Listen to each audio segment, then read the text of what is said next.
បើខ្ញុំប្រាប់បងប្អូនថានំបញ្ចុកមួយចានធំនេះមួយចានហ្នឹងតែ2500ទេបងប្អូនជឿអត់ខ្ញុំគិតថាបងប្អូនប្រហែលជាមិនជឿទេនំបញ្ចុកកូរ៉េណាគេលក់2500មកបងប្អូនមួយចានមិនក៏5000ទៅ6000ដែរប៉ុន្តែខ្ញុំអត់កុហកទេមួយថងនេះ2500ពីរថងហ្នឹងអស់5000ខ្ចប់ទាំងម្ទេសទាំងក្រូចឆ្មាទាំងអីឲ្យយើងមកកាផ្លេហើយទឹកស្លវិញមិនមែនអត់មានសាច់ហូបណាបងប្អូនមានសាច់មានឈាមមានបន្លែអីមានការ៉ុតមានអីក្នុងនឹងទាំងអស់ហើយឥឡូវមកមើលសាច់នំបញ្ចុករបស់យើងវិញមិនមែនមួយច្បាយពីរច្បាយណាបងប្អូនចាក់ទឹកចាក់បន្លែចាក់នំអីទៅឡើងមួយចាននឹងបឹបបងប្អូនហើយបន្លែវិញមានទាំងតាយោងចេកតសក់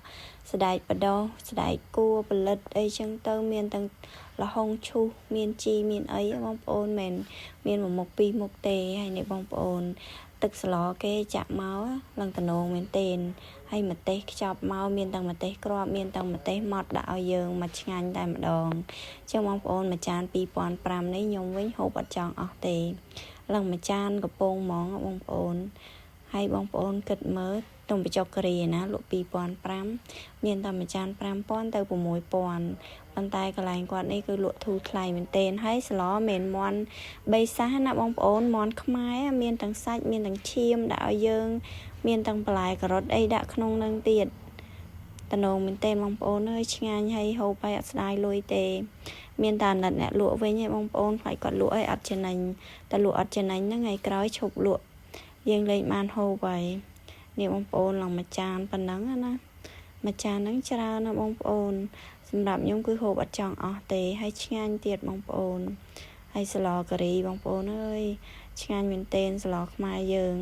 និយាយទៅនំបញ្ចុកមិនថាស្លការីស្លប្រហើទេគឺខ្ញុំចូលចិត្តទាំងពីរមុខ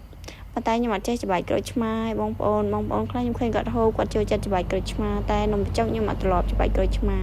មិនថាខ្ញុំអត់ចេះហូបទេតែខ្ញុំអត់ដែលច្បាយបដ ாய் អត់ដែលដាក់ក្រូចឆ្មាអញ្ចឹងណាចាំមើលឯណាមួយសាកដាក់ក្រែងលោកាន់តែបង្កើនរសជាតិឆ្ងាញ់យ៉ាងហ្នឹងទៀតហើយម្ទេសវិញមានទាំងម្ទេសអាចសាត់មានទាំងម្ទេសហុយ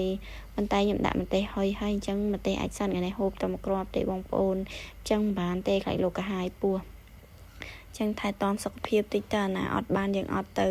ប៉ុន្តែអត់ឯណាដាក់មិញឡើងមកកណូឲ្យម្ទេសហុយនេះបងប្អូនអើយកាយញាប់